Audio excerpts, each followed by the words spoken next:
All right, we are live. I will be right back. Mike's just pulling up some info. Today we're going to analyze a deal. So I'll be back in about 60 seconds and then we will get rolling. Let's do it. Well, I'm going to go ahead and kick this off. What we're going to show you guys today is how we analyze deals. I've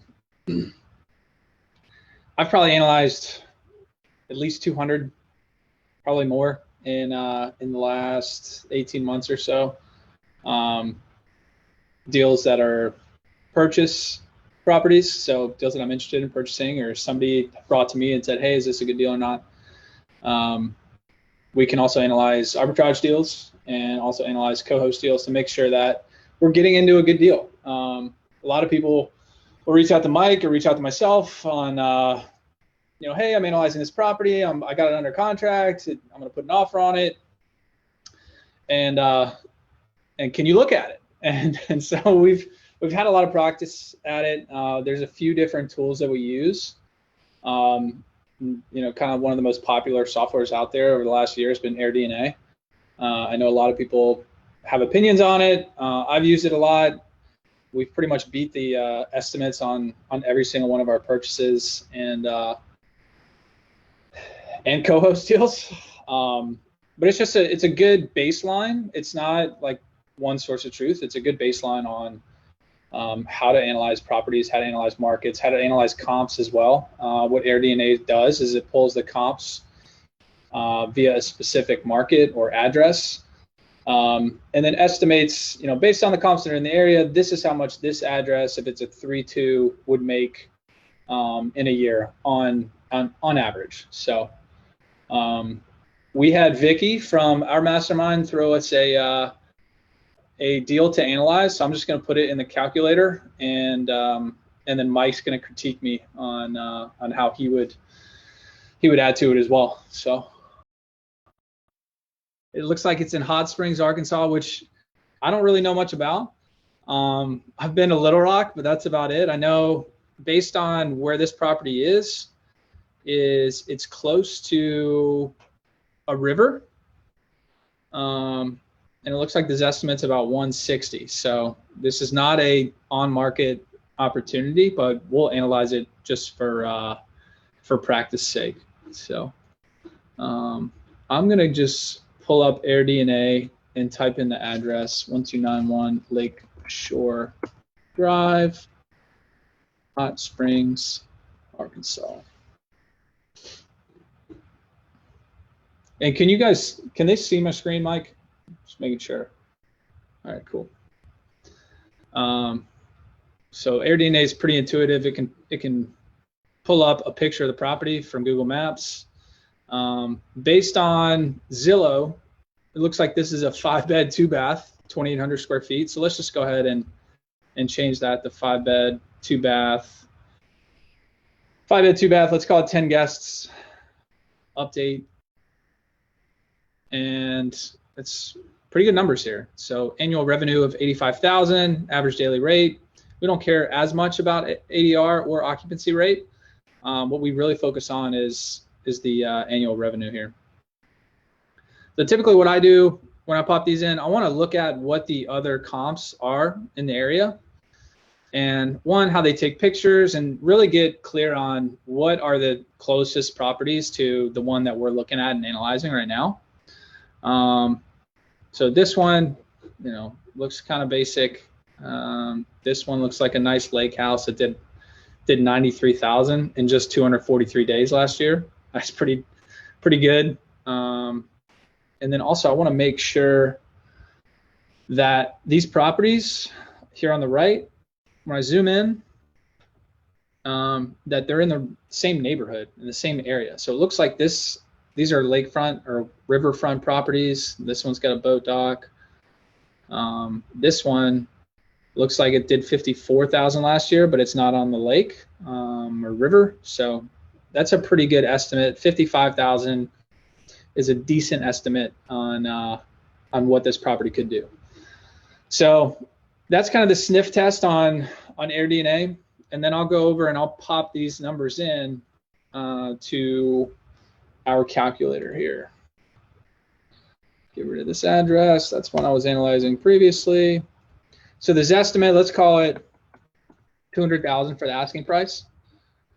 I'm going to pop over here to ADR. It said it would do 85 grand a year. So I'm just going to pop in 450 a night at 50% occupied. So the projected revenue about 82,000. So let's call it 82,000. Going into the interest rates, let's pop that up to 3.5. Down payment, just for this sake, I found a lot of people are doing 10% down second home loans, so let's keep it there and we can play with it a little bit. Furnishing and technology for a 5-bedroom, probably looking at, what do you think, Mike? 30 grand, at least 20 to 30 grand in furnishing and technology costs to furnish a 5-bedroom place. I'd put 35. It's probably between 35 and 40, but just do 35. And then I'm going to take the closing cost. Gee, I messed this up earlier. Times C9. That's roughly 8 grand at closing costs. So total cash invested on this on a $200,000 house would be about 80 grand. Going over to the expenses. So insurance for these type of properties, you're going to need second home insurance, or rental property insurance, so short-term rental insurance. We use Proper. Foremost is another company that we use, but also since you're only putting 10% down on this property, you're going to have to pay private mortgage insurance until you get 80% loan to value. So estimating right around 250 a month in insurance.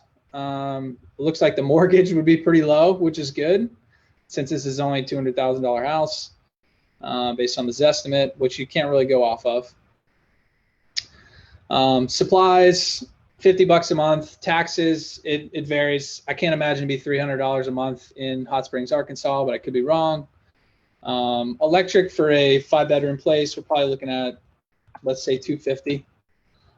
That'd probably include heat, water, maybe $75.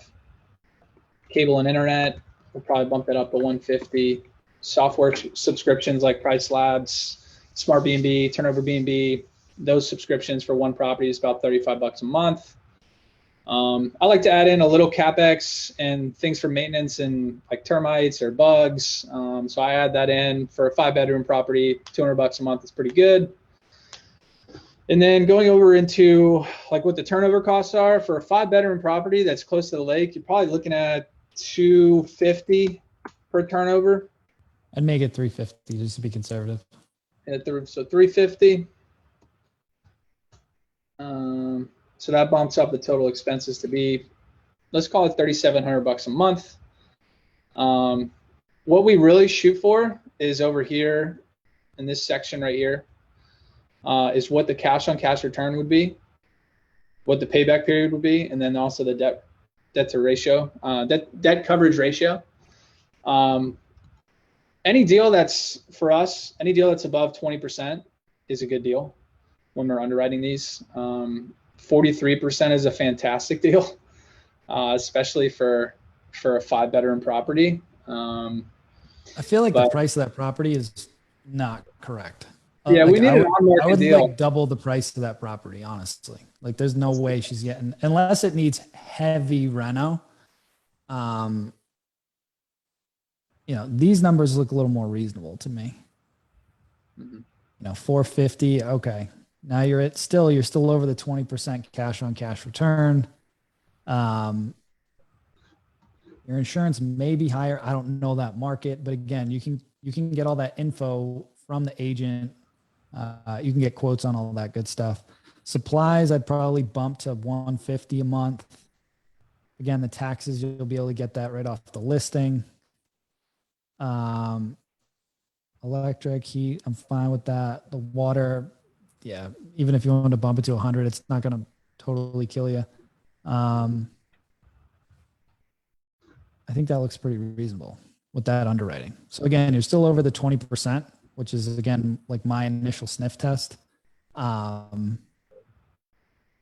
So like for me, this would pass the sniff test. Then I would do a deeper dive on AirDNA, which I don't know, Mike, if we want to get into right now. Okay. This is one of the things that we teach in Accelerator and the Mastermind is like really how to get in there and analyze AirDNA. Yeah, here we go. I do have that tab. We're talking about this tab a little bit. Yeah. And then maybe just show where we're getting this from on AirDNA. Mm-hmm.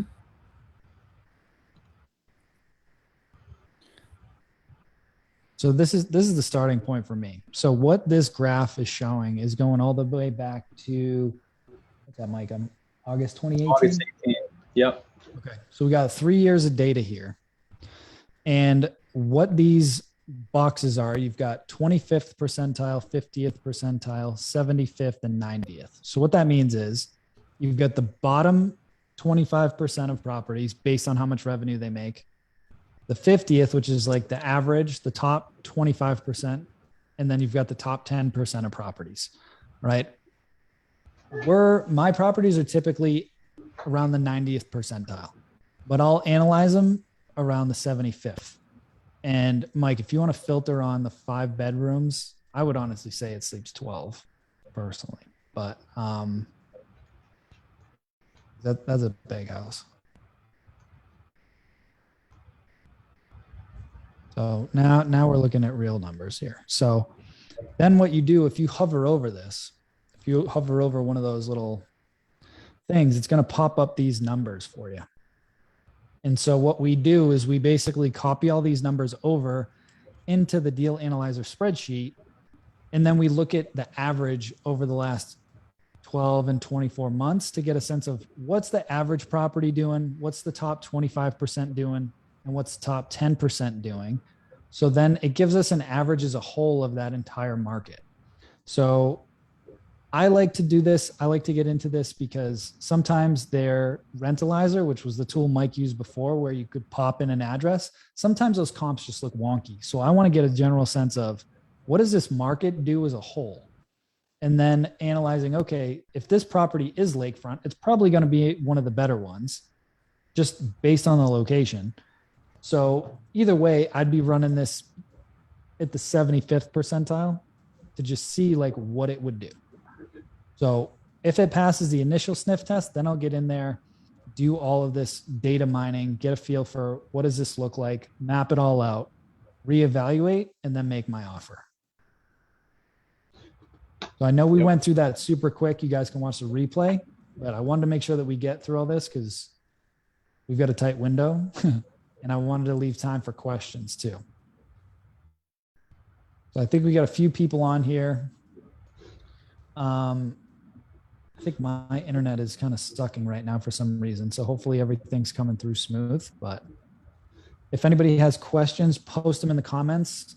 Mike and I are happy to answer them, but we wanted to give you some context on like, what is the process for underwriting a deal and how do you know, like, where do you get the data sources? Like, how do you run the numbers so that you're not just throwing darts and praying that this is going to work as a short-term rental?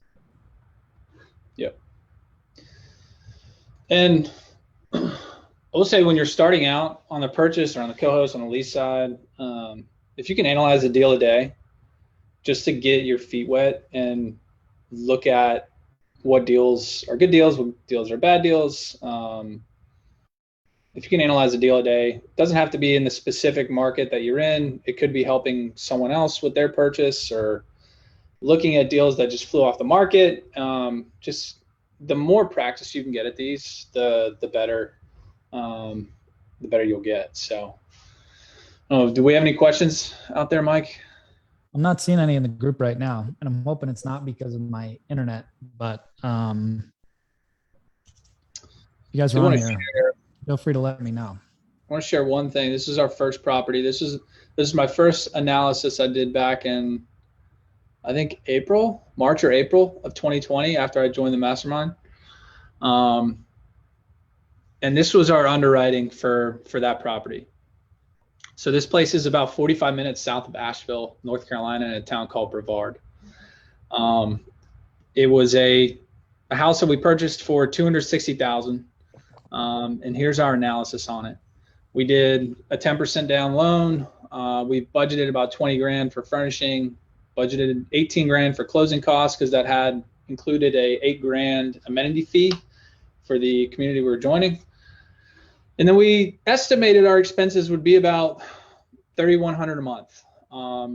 They're about $3,800 a month ish right now, depending on the amount of turnovers.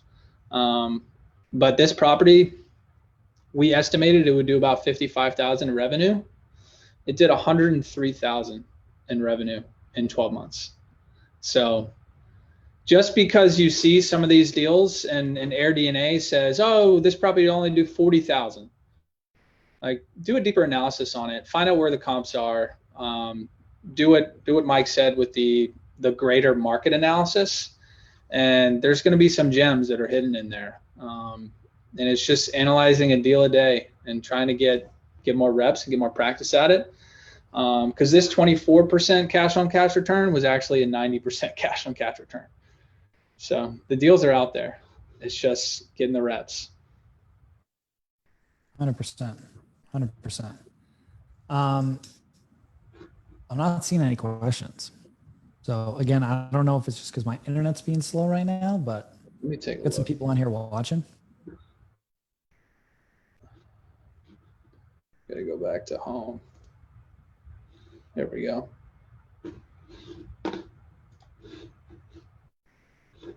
All right. Well, nobody has any questions. I think we can just wrap it up. But hopefully people will catch this replay, go back, watch this. If you want a copy of this, I don't think I've given this away before, but this is part of both the accelerator and the mastermind training programs. So if you want a copy of this, let us know. I'll put it in the chat. I'll figure out how to create a link. You can go on, sign up. We'll get you this analyzer and a training on how to use it for free. And then you guys can go out and start analyzing deals. Okay. Cause I want you to know how to run the numbers. I don't want you just shooting in the dark, hoping and praying that this is going to work. And then getting slaughtered on the back end or getting into a deal that you shouldn't have gotten in from the beginning because you didn't understand how to run the numbers. So thank you, Mike, for doing that. Nice job. Only a couple tweaks, but again, how many deals have you think you've analyzed so far? Like since we've been working together? At least 200. Like not even exaggerating. Yeah. Yeah. I mean, it's been 16 months, 18 months, whatever it is now. But I mean, at least 200 deals. A lot when I started, a lot on my own. And then, I mean, we bought 6 units since, and we've put offers probably on 12 and helping out other people, sending me deals to analyze. And some good, some not so good. Yeah. It becomes a numbers game at the end of the day. And it's the more deals that you analyze, the more comfortable you're going to get with a market. So even if you're not interested in that market, or not interested in getting a deal right this second, then just analyze the deals. And then you're going to get a feel for what areas in town are better than others. And what does a good deal look like? Like if you're finding consistently, 20% returns, and then all of a sudden you analyze a deal and it's popping as 40, your ears are going to perk up and you're going to double check everything, but then you're going to know, hey, this is a smoking deal for this market. So I should probably jump on it like now. Mm-hmm. Cool. So if you guys want it, I'm not gonna do it if people don't want it, because I got to go figure out how to set it all up on the back end. But if you guys want a copy of this deal analyzer and a free training on how to use it, comment down below. Just put yes, please. Let's be polite. Yes, please. Just put yes, please down there. And then if we get enough people that want it, Mike and I will figure out how to get that set up on the back end and get you guys access to all that good stuff. Cool. Anything else you want to add, Mike, before we got to jump? No. Next week, we're talking about, actually, we're going to analyze people's listings. So send us your listings, post them in the Facebook group, and we'll analyze them, and we'll provide some some feedback, some tweaks, some recommendations. I know you guys got listings, so post them in the group and we'll take a look at them. 100%. And I know tonight we're kicking off Accelerator. I'm pumped. Third round. It's gonna be fun. So if you guys missed the live training, we took it down, like I said I was going to do on Sunday. But if you want to check out the free training, go to strsecrets.com/accelerator. I'll keep that up for probably another 24 hours, and then I'm going to take it back down for good until we decide to do this again, probably next quarter. So definitely check that out. strsecrets.com/accelerator. Put it in the chat here. Check that out. You've got 24 hours to watch it, and then we're going to pull that back down. And that's it. Mike, thanks again for sharing your wisdom here, buddy. Appreciate you. Thanks. See you, everybody. Bye, everybody. Take care.